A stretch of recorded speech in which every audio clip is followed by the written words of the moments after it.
Hello, everyone. Hi, everyone. My name is Leanne Kim. And on behalf of the Women's Museum of California, I would like to welcome you to this conversation about the powerful award-winning documentary, Sisters Rising, one of 3 films presented by the museum this month as part of its virtual summer film series. I want to acknowledge that I join you from the ancestral land of the Kumeyaay people, and tonight we honor their legacy. We would also like to recognize the San Diego chapter of the National Organization for Women. Thank you so much, San Diego Now, for sponsoring this film and this panel discussion. And to those of you who are joining us live online, we encourage you to share your thoughts in your comments in the chat box. And if you have a specific question for our panelists, you could also throw that into our chat box as well.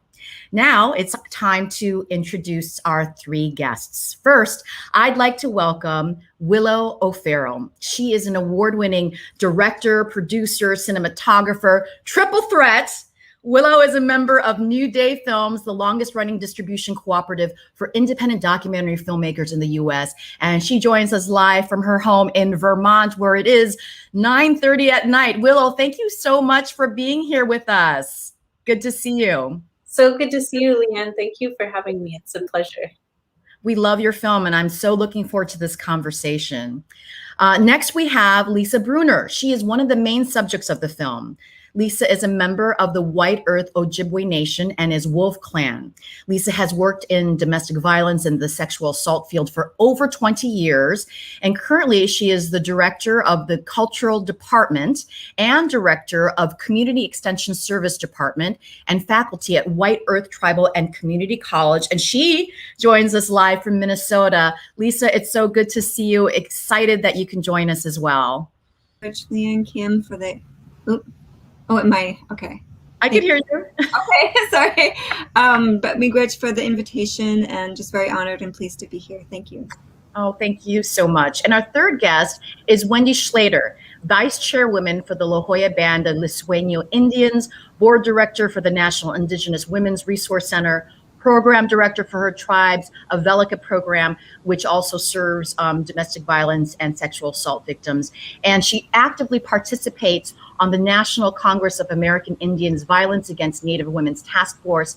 Wendy is joining us live from the La Jolla Indian Reservation in North County, San Diego. Beautiful backdrop there. Wendy, it's such a pleasure to have you with us today. And so I'm so excited to have these strong sisters here tonight to talk to us and talk about a small world. Wendy and Lisa, before we even put this panel together, I didn't know that you both knew each other from the work that you were doing with all of your advocacy. So it's wonderful that you all know each other as well. Small world. Small world. Well, so here's what's going to happen. We're going to spend the first half of this conversation focusing on the making of the film with Willow and Lisa. And Wendy, I'll bring you in on the second half to help us localize some of these topics. And then you can also chime in on the important work that you're doing here in San Diego County. So we'll see you in a bit. You can stand by and enjoy the first half of the conversation. So Willow and Lisa, so excited to talk to you. Willow, congratulations. This film has been a labor of love for you, and you've won 4 awards. Even through the pandemic, you were able to show this film virtually. Most recently, you won Best Film at the Women's Voices Now Festival in California. Tell us a little bit about the journey. Why this particular subject? And, you know, you followed 6 women, including Lisa. So tell us why the subject and how did you find your subjects here? So let's see, we started this film, I think I've been saying 6 years for a while now, so it might be a little more than 6 years, but I'm going to stick with 6. And I was living in New York at this time. I'm now living in Vermont, but I was part of an all-women's Afro-Brazilian samba reggae drum corps. Wow. It was like 60 women. It was amazing, super diverse group of women, like all ages from teenager to quite elderly. And they were always sharing like resources, ideas, interesting projects, stories. And one of them shared Patty Stonefish's Indigenous Women's Self-Defense course. and she was doing sort of a fundraiser for it online. And I was through Patty's kind of project, I learned about the issues of violence against Native women, which I had not known about that much before, in fact, at all, which it was really shocking to me because I really care about, women's safety and anti-racist work and stuff like that. So I was like, how did I not know about this? And so Brad, my partner, and I started talking to Patty about working with her to make some sort of documentary, and we went out to Fargo and met her, and then the project kind of exploded into this constellation of 6 women. It was a bit of an accident, but it was a happy accident because we met all these incredible women, a lot of them based on the Fort Berthold Indian Reservation in northwestern North Dakota, the Mandan, Hidatsa, and Arikara nations. But we also, I think we were able to meet Lisa through Patty because she taught a workshop on White Earth, on the White Earth Reservation in Minnesota, and we met Lisa Bruner through Patty's. I think that's how it worked out. Everyone, when we asked, like, who should we meet on White Earth, everyone was like, Lisa Bruner. So yeah, multiple people pointing us in her direction. Well, and I love how you described it as a constellation, because each one of those stories, there's a through line, but they're also very, very unique too. And Lisa, thank you so much for sharing your story.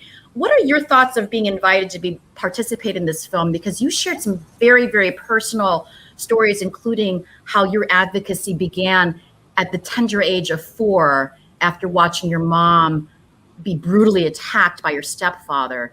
What was that like to be invited to share the story on video, on film with the rest of the world? It's for a lot of survivors, and it can be kind of scary. It can be who's going to see this.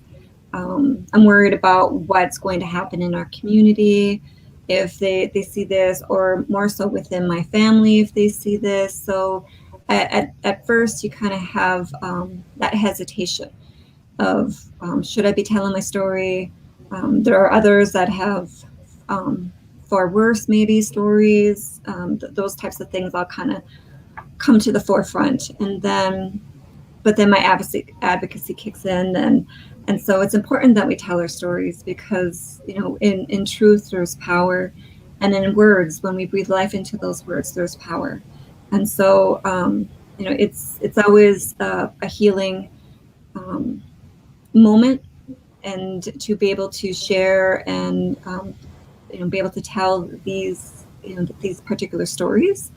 And at the same time, for those that are hearing it for the first time or are currently our victims, it's good for them to know and to feel that they're not alone, that they're not the only ones, that there is help available, and they can get to a place where they are safe, where they're no longer going to be abused. Mm-hmm.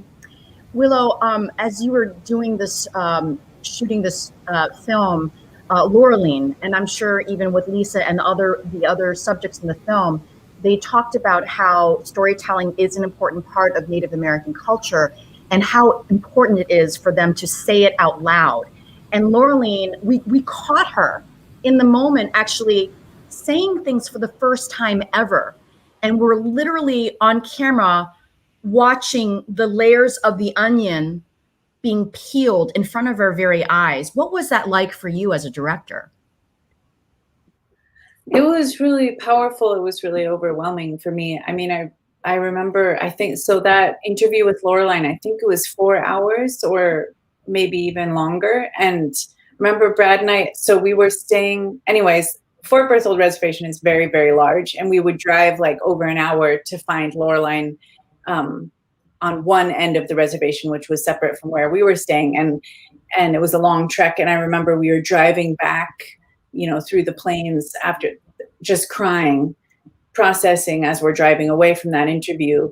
And then this huge thunderstorm rolled in. I mean, unbelievable. I know that I did not grow up in the Midwest. I'm not super familiar with it. Brad is, he's from Illinois, but I was just like, there was lightning zigzagging sideways across the sky. I'd never seen anything like it. It was totally enveloping, and then crazy hail. And this was in the middle of summer. And we pulled over and like crawled into the back of our car and just like cuddled together and cried and held each other while everything is like storming and lightning. And that I felt was like, this is not a metaphor. This is the reality. This is reality. But it was also mirroring kind of how we were feeling. And I think we finally made it back to our hotel room and slept for like 14 hours straight because I was so overwhelmed. It was really, really intense. And it was really overwhelming to me. It was an overwhelming sense of responsibility that was sometimes terrifying. I mean, Lisa is talking about the vulnerability, and, you know, you're placing a lot of trust in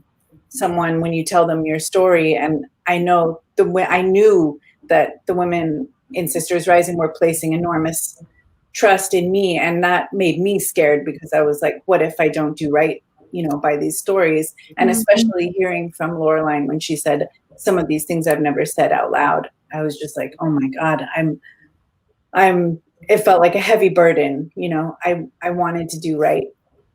And I think that's partly why it took so many years to edit, was just that it took a while to make sure we were doing right. And just to be clear and transparent, Willow, you are not Native American, and neither is Brad, the co-director and your partner. And so with that said, Lisa, how do you feel about a non-Native person telling this story? And how did you help build that trust with Willow to, you know, be vulnerable and you know, share your story with somebody who is from outside of your community? When you meet Willow and Brad, you see their authenticity. You see that they are genuinely very good, spirited people. And they have an incredible skill set, and this is a gift. And I believe that when people or things come into your life, it's opening a door. And so I never really knew where this was, you know, going to end up, or how, you know, how it was going to be. I mean, to be winning awards and here we are having a talkback. I had no really huge expectations.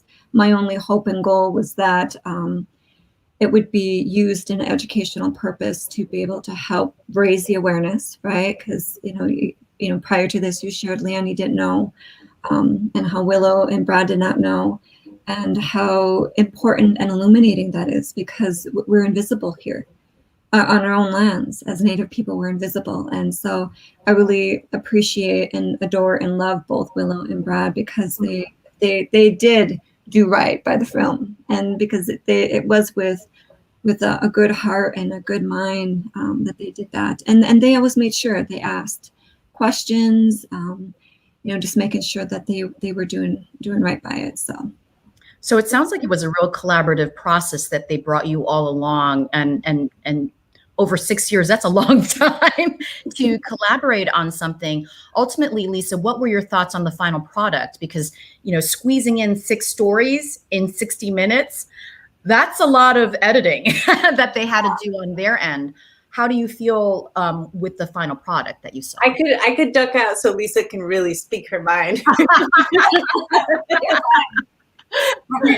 I thought it was, you know, artistically that they did a fantastic job. You have the music and all of their videoing and all of the things that they captured, and the threading.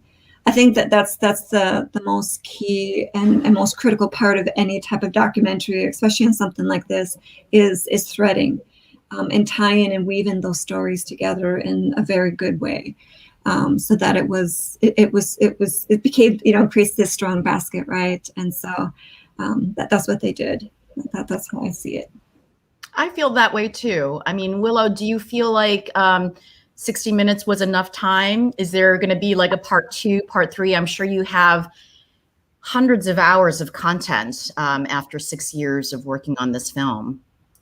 Yeah, there were even women that we spent time with that aren't in the final film because we were really like, wow, 6 women in 60 minutes is really pushing it, you know, in terms of it was really tight. And most people would not, they would say like, no, maybe three people in 1 hour, but 6, are you kidding me? So we had to leave a lot of material on the cutting room floor. And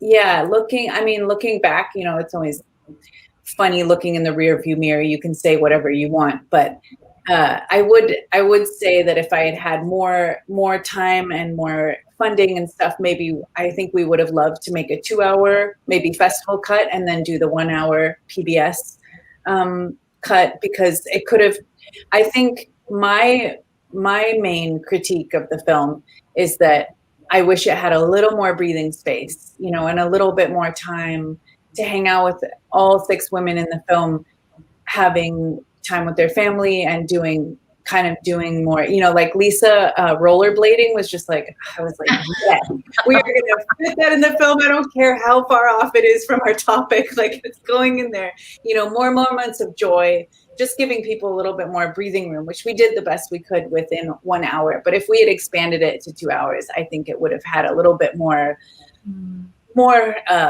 air, more lungs to it. But I'm proud of it. I knew, you know, I was so scared of making one of those films where people are like yawning and they're like, God, why didn't someone edit this better? You know?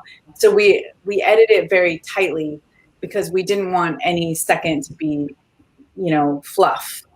And I definitely think it's no fluff, but I'm kind of like, yeah, I could use a little bit of like a little bit more fluff, maybe a tiny bit, but I appreciate too that there were these brief moments of levity, like Lisa talking about speeding through some place to get someplace, and then, you know, the rollerblading and all that kind of stuff, because we need that to balance out how heavy this is, right? I think the statement was that I wrote it down here about how ending rape is connected to tribal sovereignty. And that's a huge statement. I mean, how it's all connected, and it's so heavy that you do need to balance it out. So, Lisa, how you do this work as a career? You know, Willow was only making this as a film. You do this day in, day out. You've lived it from the time you were a child. How do you handle your own kind of self-care to stay in and be determined to stay in this work? It must take so much energy. It does. So like for self-care, one, I'm a mother. I have 3 grown children. I have 6 grandchildren. Wow, congrats. Thank you. So they, you know, just seeing the beauty of their innocence and just their little fat chubbiness, or, you know, it's the only time when being fat and chubby is cute. But it's just, you know, enjoying my family and being able to, first and foremost, knowing that I stopped that. I stopped that cycle of violence within my family, so that my children would have never had to experience anything like that, or to know that. So that gives me strength and the things that I need to do to carry forward, and knowing that we can stop this. And with one person in a single generation, we can stop this. So, you know, I guess one is just to knowing that there's hope that we can end this level of violence, because I have 3 grandsons and I have 3 granddaughters, 2 of which are like adopted, and my little granddaughter who's 8 months old. And, you know, the hope is, and the drive is, so that they're not telling these stories, so that the words that they're breathing life into are going to be better stories than what I've ever experienced. And my daughters have been able to tell part of that to a degree. So we still have a lot more work to do. And of course, I was rollerblading, and I paint, and I have a dog that argues with me. So you're like, you have a normal life, you know, outside of all of this. And I think that's really important. And there's hope too, right? There's hope in that there has been some progression. We have Native Americans at the federal government now. how is it the Housing Interior Department as well as in Congress. And then also there's been a little bit of movement with VAWA, the Violence Against Women's Act. Lisa, I know that you've been following this and you are a part of this effort. What's going on with VAWA? Because you were saying that this can end, and I'm sure that, are you referring to VAWA, from a policy standpoint? What I'm saying is that the violence can end against women, right? It can end especially against our Native women. So VAWA is definitely a piece to that. That's federal law, and it's been a very long, incredible adventure, if you will, or journey to have VAWA to be where it's at today. But what Congress has demonstrated is that as quickly and as hard as it took, so it took us 10 years to get to VAWA 2013, where our tribes can now exercise criminal jurisdiction over non-natives who commit acts of violence against our women for domestic violence, dating violence, in order for protection. That's it. But that took us over 10 years in our advocacy with our tribal coalitions to do that. And just like that, with a very unhealthy Congress and administration, that they could stop that. That they can very easily strip things. It can change. So I don't think we should be putting all of our eggs in the basket. And for us, especially as Native people, or people of color for that matter, expecting this United States to create a system that's going to defend and protect us versus hunting and persecuting us. And doing very little to protect us. Because I don't know if you know, Leanne, but is that our tribes do not, up until in 1978, you had Congress, and this is what Sarah talks about, strips, in Oliphant, stripped our tribes of criminal jurisdiction. And even though VAWA passed in 2013, you have 570 plus federally recognized tribes in the country, and maybe a handful, I don't know, maybe 15 or so, or 13, 15, actually can exercise that criminal jurisdiction. The rest of our tribes don't have that capacity because it has to do with money for building the infrastructures to be able to do that. So it's a very incredible challenge. So VAWA is just a piece to it. There are many other moving parts. You have like the Tribal Law and Order Act that passed in 2010 under Obama that increased our sentencing authority. On our reservations, you want to know what what we can sentence for rape or murder? 1 year and or $5,000 fine. Yeah, I remember hearing that in the movie. That was really horrifying. That's it. Yeah. FLOA increased it to 3 years and or $15,000 fine, or both. It's not a significant increase. Of course, we can stack it to 9 years, but still, it's what we need to be protected is very minute.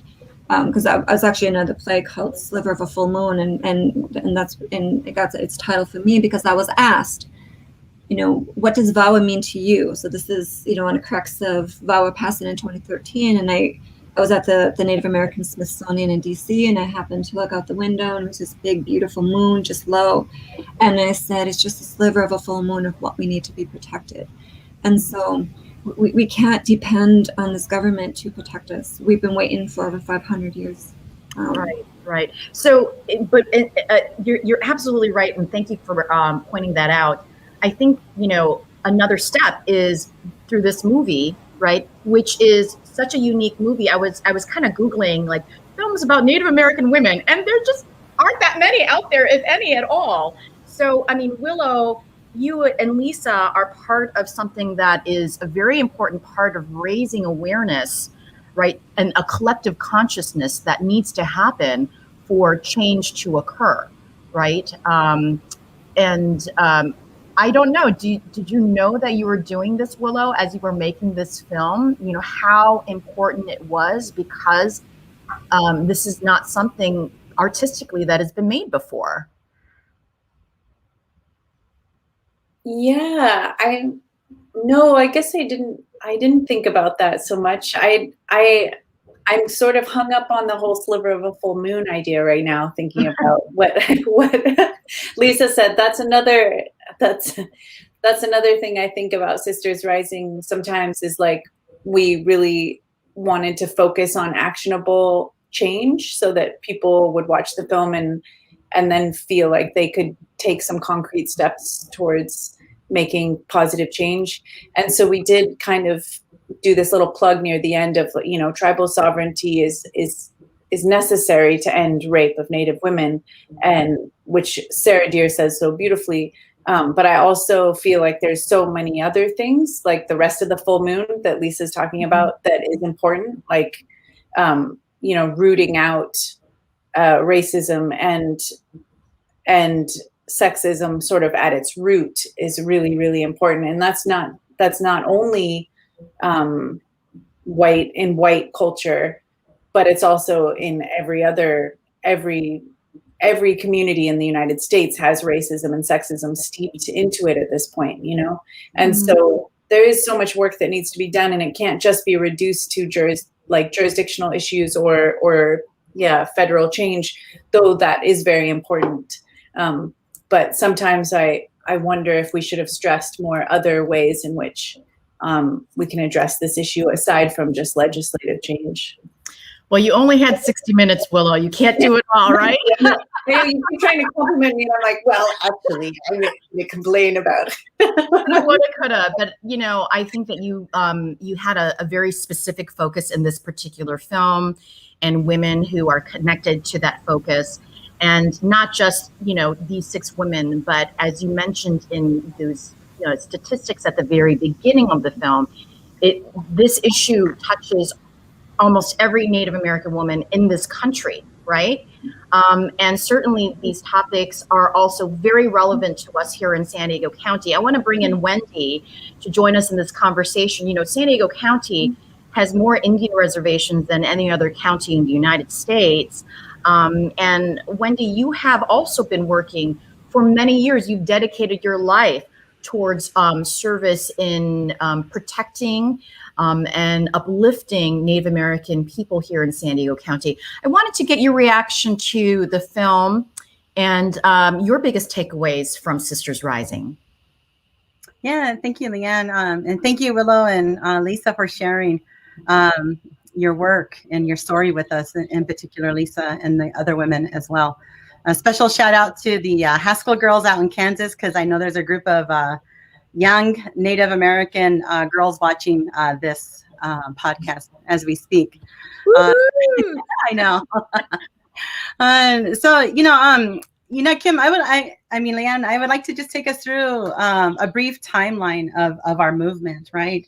So in the 1970s, we had women helping women. This was, Indigenous, Native women, women of color, white women coming together and just saying no more, no more of this. We need federal legislation passed. And so they started to gather and advocate at the congressional level for domestic violence to stop.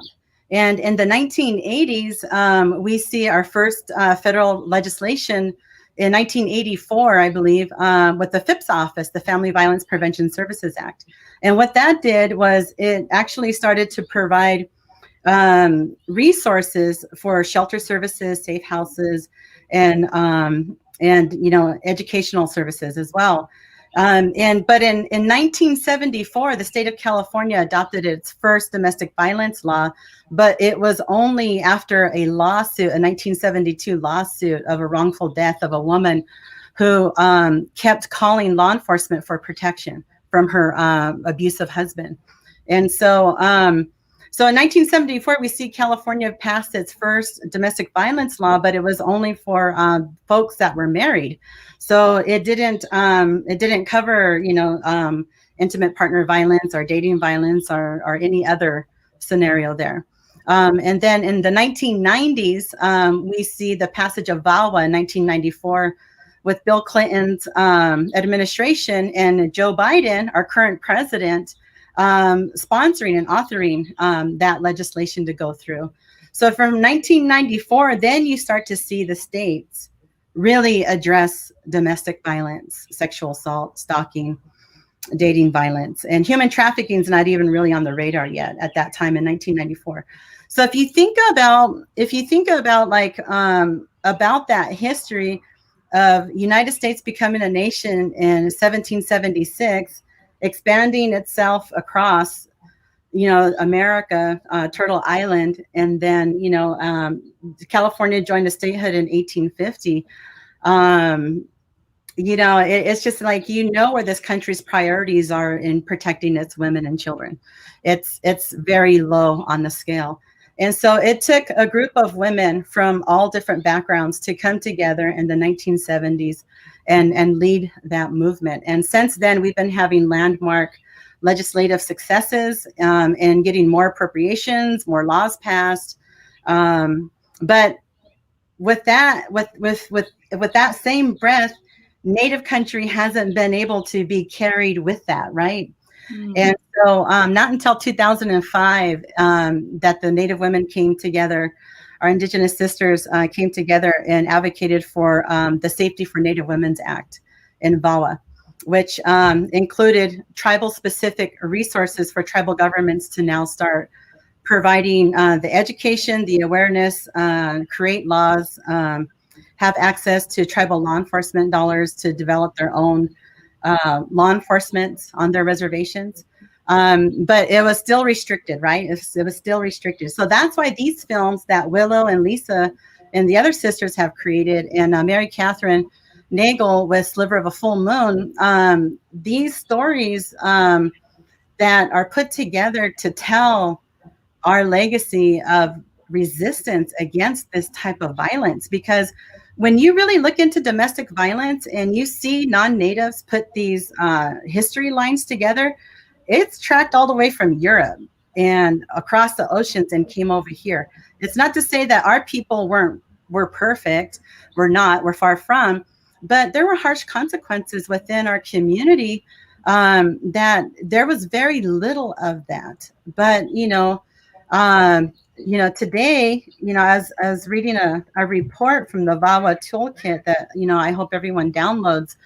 And, some of the statistics is, 84.3 of American Indian and Alaska Native women, more than four and five have experienced intimate partner violence, sexual violence or stalking in their lifetimes. 96% of female American Indian, Alaska Native sexual violent victims experience violence at the hands of their non-native perpetrators. And so this film really shows an example of Native women are not like beaten because we're Native and murdered. We're murdered and we're beaten. And Lisa, I heard you say this, so I'm giving you credit for this tagline, is because there's lack of laws, lack of resources that are coming into Indian country to really address this work. And so, if perpetrator and an abuser and a predator knows where to go hunt for their victim, knowing that, the local tribal government's hands are tied because it's caught up in jurisdiction, it's caught up in case law. We all have targets on our backs, right? And so, with these successes of the VAWA reauthorization of 2013, which gave us partial jurisdiction over, and what Lisa shared earlier, of domestic violence cases, and that was only for, that's only for non-natives. Now, if they sexually assaulted their partner, which sexual assault goes along with domestic violence, they can't, the tribal courts and law enforcement can't write a citation for that. Tribal courts can't prosecute for that because those other violent crimes were not included. So with this new push for VAWA Reauth in 2021, we're pushing for all of those to be covered. The stalking, the dating violence, the sexual assault, the sex trafficking, the human trafficking, the abuse on children and elders, and then also for our court bailiffs to be protected. There's just so much work to be done. And given the timing of everything, how does a film like this play into those advocacy efforts? I'm sure that it helps. Unfortunately, it was during a pandemic, but on the flip side, it does kind of, you wonder if more people have been watching because of the fact that we've been kind of stuck at home watching films. But the timing of this movie coming out and the timing of the latest VAWA efforts, do they kind of play in with one another? Oh, absolutely. So this film will be great to educate our non-native relatives, right? Anyone who wants to get involved can go to ncai.org and search the VAWA toolkit, and that will give you a play script on how to call your senators to get VAWA reauth passed. So we have successfully passed VAWA through the House, through Congress, and now it's time to get on the senators to pass VAWA with all those provisions in it. And so I encourage everyone to go to ncai.org and search for the VAWA toolkit, and that'll give you all the statistics, the script on when you call your senator's office to support the SB. They haven't even given it a number yet to go in, but the House has done their job. Congress has done their job in passing VAWA reauth. Now it's time to get the Senate moving on in. Willow, I think you were gonna say a little something about the timing of this film. Oh yeah, just echoing Wendy. Yes, we're hoping that this film helps raise awareness, and it's sort of like a fire, lights a fire under everyone's butt to get the VAWA reauthorization passed with these tribal provisions in place. And it might be redundant because maybe Wendy suggested the NCII toolkit is probably the same thing, but All My Relations podcast is an amazing podcast made by some badass Native women, and they have on their website, it's allmyrelationspodcast.com /VAWA letter. You can also, it's just a form letter, and you can basically plug in your senator and it will send off, basically telling your senator you really want VAWA reauthorization to be passed. So that's a helpful, it's a helpful kind of no-brainer thing where you can just send it off and it's done. And I love that our representatives have to respond. It's like, it's nice because I'm like, Bernie Sanders isn't going to respond to me, but he always does when I'm pestering him about something. That's good to know. That's really good to know. And it's Schlatter, not him, but still, they have to log. They notice when people are really obsessed with one issue. They take note, and I think it bumps it to the top of the list. So your voice really does matter. Sometimes it doesn't feel like it does, but I think it does. Okay, so that's one takeaway that everyone could do to support the cause, which is contacting our elected officials in Washington. And Willow, thank you so much for bringing up All My Relations podcast. There's, one of the reasons why people like you and I, Willow, didn't know about so much of this is because it's not taught in American history, and so we have to actually deliberately seek out real, authentic voices, people who are telling these particular stories. And, as the Women's Museum of California, we care very much in upholding and archiving women's stories.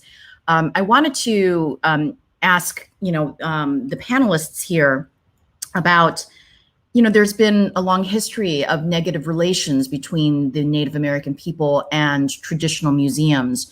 Many of the artifacts that are in museums today have not been donated by Indigenous communities, but rather they have been taken.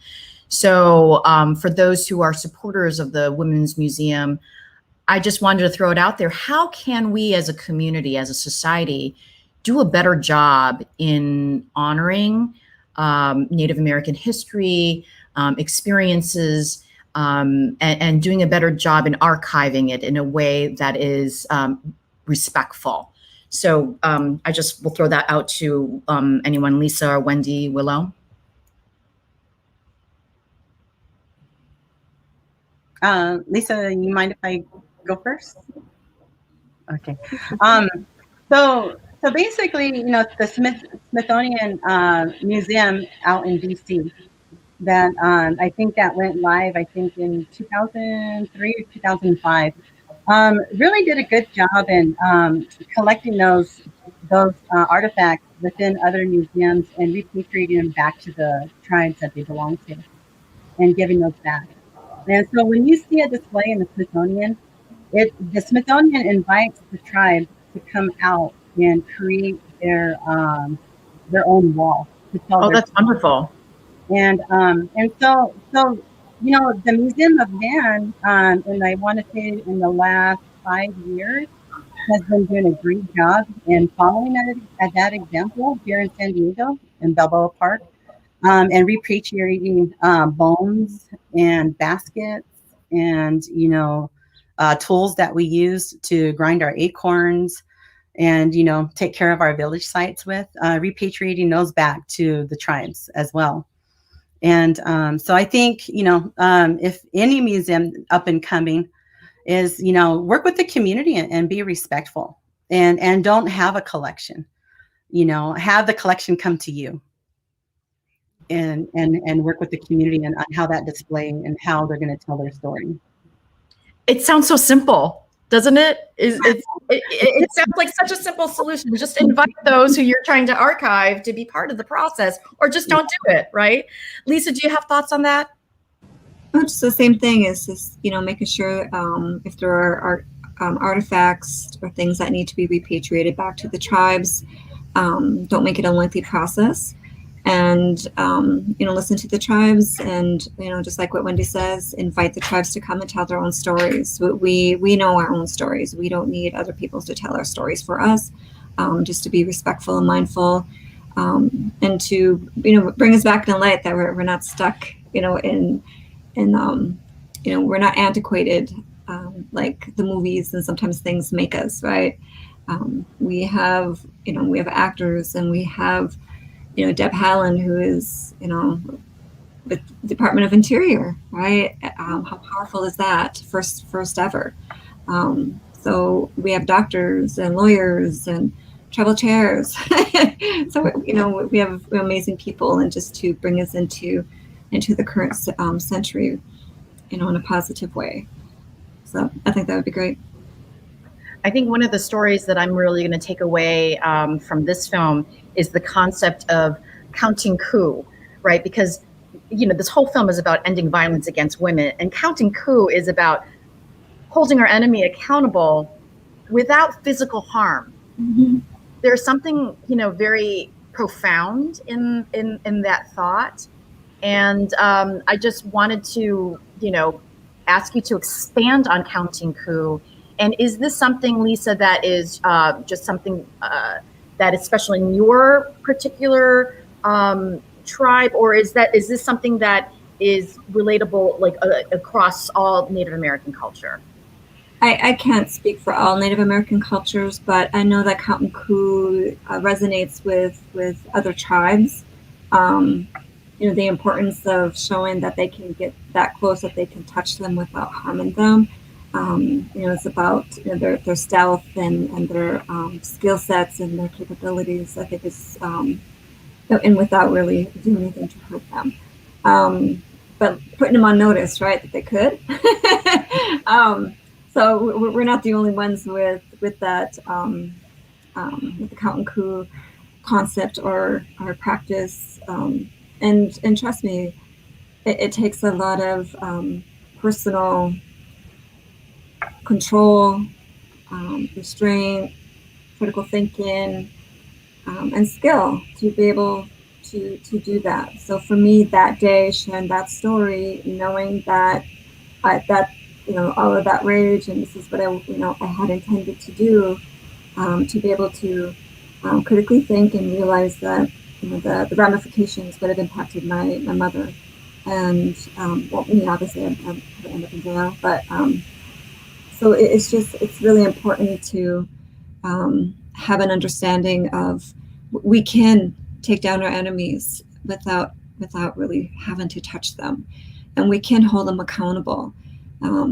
It took a long time. It shouldn't have taken 40 plus years for the law to do just that for my mother that day.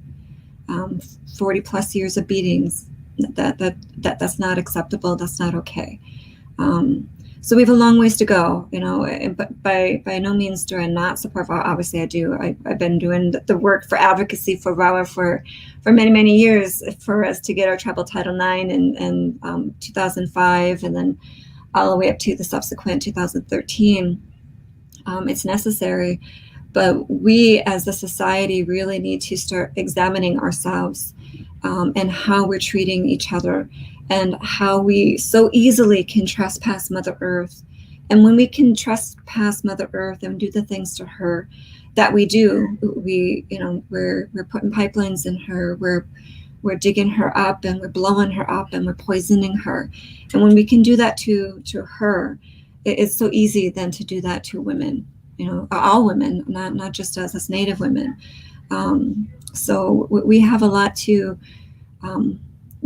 for humanity to wake up here, because we're in some serious trouble.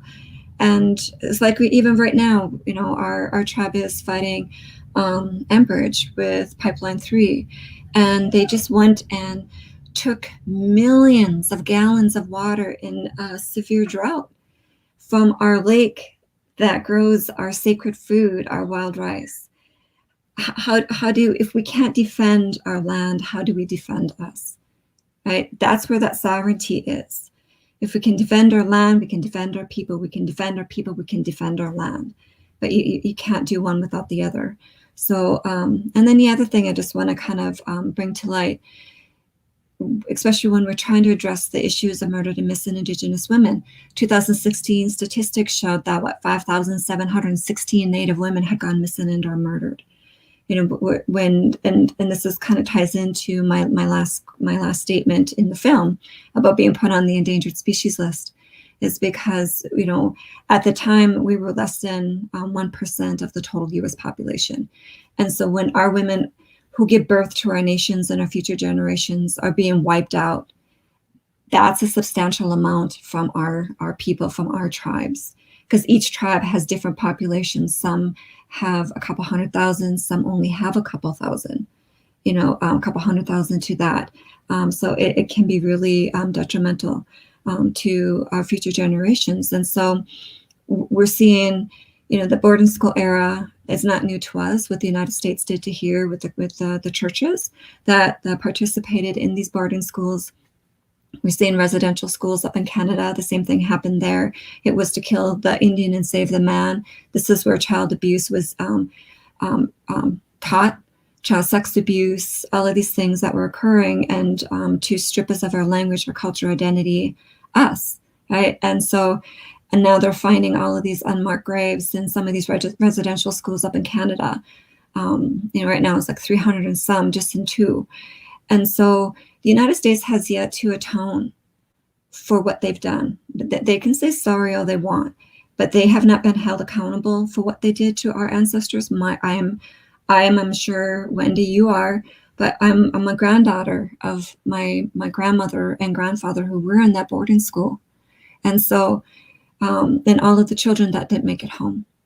And holding these churches accountable, these priests, these nuns that did these things. Anywhere else, they would be considered serial killers and murderers. But since it was government sanctioned and the churches did it, does not make it any less that of a serious crime of serial killing. So how do we address the murdered and missing Indigenous women of today that's going at such astronomical rates if we have yet to atone for what happened to the children of our nations? So the human trafficking that they did, so that there's an awful lot that needs to be done. So I really encourage people to Google, you can be your own best teacher, and just look up Native authors, Google Native authors, and take the time to start reading.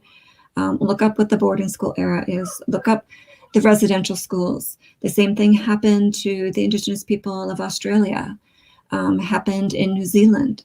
It wasn't just here on this continent, it was elsewhere. So we have a lot of work, humans, relatives, we got a lot of work to do. And that sounds like a whole other movie, right? Because, you know, Sisters Rising talks about one very specific part of the Native American experience, but we know that there is so much more trauma in its history that we need to unpack and that we need to learn and unlearn what is being taught in schools today. As we wrap up here, I wanted to ask each one of you about if there's anything that you want people to take away from this conversation. What is it that you want them to take away from either the conversation or the film? Let's start with you, Wendy, and then we'll go to Lisa, and then we'll end with Willow.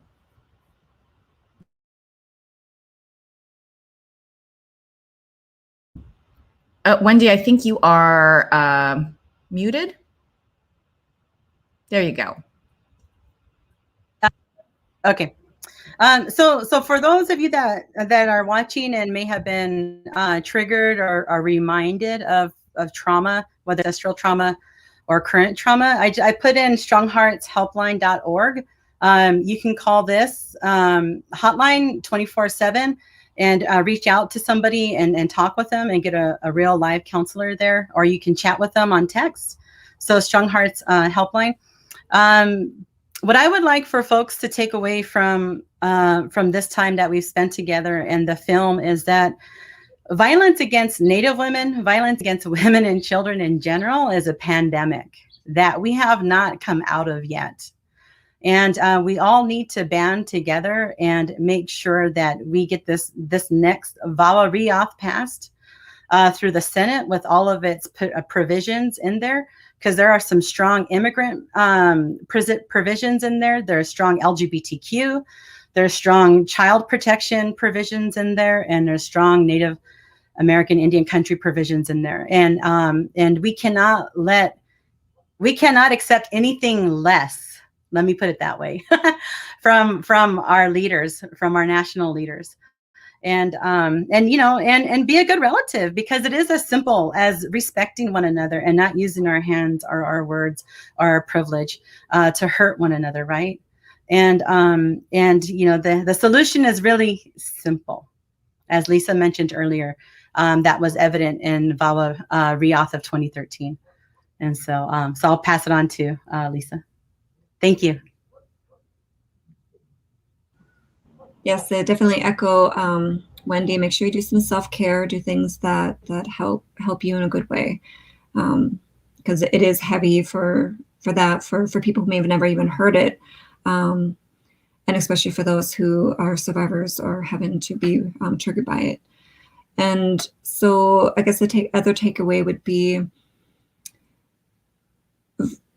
go and volunteer at your local domestic violence or sexual assault shelters and programs.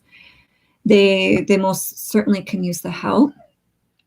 This would be a very good place where you get a good understanding of how the system operates from the victim side and the barriers that many victims face. Please remember that nobody asked to be hurt. Nobody asked to be abused. Nobody deserves to be abused. Like Count Coup, as much as I felt he deserved it, when it came to it, he didn't. He needed to be held accountable, but not by me. So just make sure that, change the narrative and start using terms like men's use of violence against women. Don't say, but even though we're conditioned to do it, and I already did it, like 5,716 Native women are murdered and missing. Yes, but somebody, traffickers and rapists and murderers have done that. So change the narrative, because we focus on victim. Start calling out the things that you're seeing in your newspaper. Call your editors. Man who was caught having sex with an underage girl. No, a man raped a child. Because when they're changing the narratives, they're softening the blow, that creating the dialogue and the mind frame that this is a normal thing, and it's not. So start challenging what you're seeing, start challenging what you're hearing, and go volunteer, because they need your help. Miigwech. And thank you for joining us this evening and for watching the film. Thank you, Lisa. That's all great advice. We all should give a little bit of time, energy, even money, right, to our domestic violence organizations and those who are working against sexual assault. Willow, what is it that you'd love for people to take away from this movie?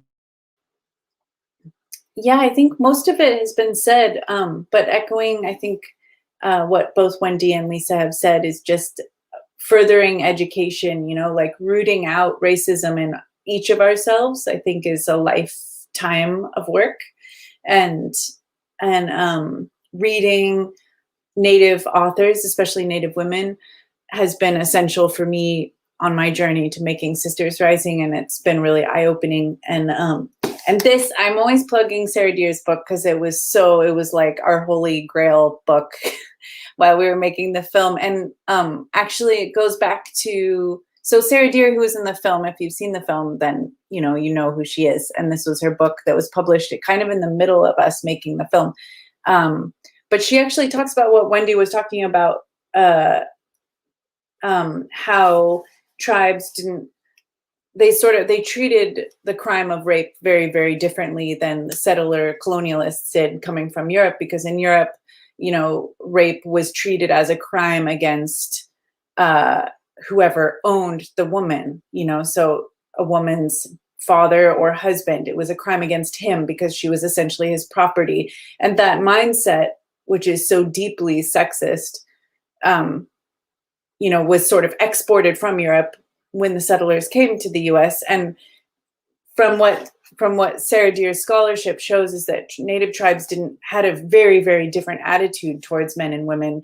There wasn't this kind of property, women are property. There was not that idea. And so rape was considered an extremely heinous and very, very serious crime for Native tribes, which doesn't mean it didn't happen, but I think it was much, much more rare as a result of the very different treatment.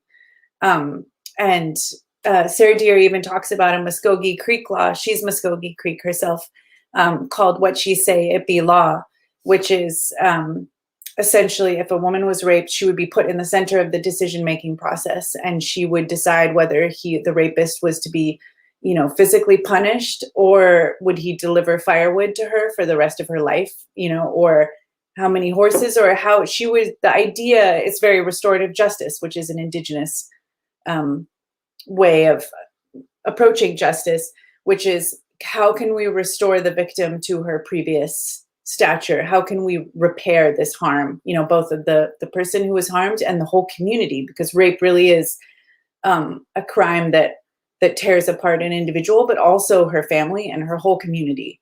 And so I would just urge everyone to read this book.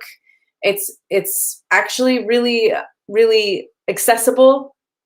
It's not hard to read, and it's really insightful, not just for if you care about, male, I'm going to use Lisa's phrasing, male violence against women, but also like American history. There's a lot of American history in this book. So that's my plug. It sounds like a perfect companion to your film. And this has been such a meaningful conversation, and I hope that we can continue this. For those of you who want to follow the journey of Sisters Rising, they're both on Facebook and Instagram. On Facebook, I'm on Facebook because I'm a middle-aged woman, so Facebook /Sister Rising Movie to follow your wonderful journey with this film. Wendy Schlater, Lisa Bruner, Willow O'Ferrell, thank you all so very much for joining us and for your time. And we thank our audience too. We hope that you enjoyed and gained so much from this discussion as I have. If you enjoyed this film, please be sure to check out our final film of the series, The Archivettes. You can find more information at the Women's Museum of California website. So on behalf of the Women's Museum of California, thank you all so much for joining us, and be well. Thank you. Thank you all. Miigwech. Michelle Novik. Leanne, can I say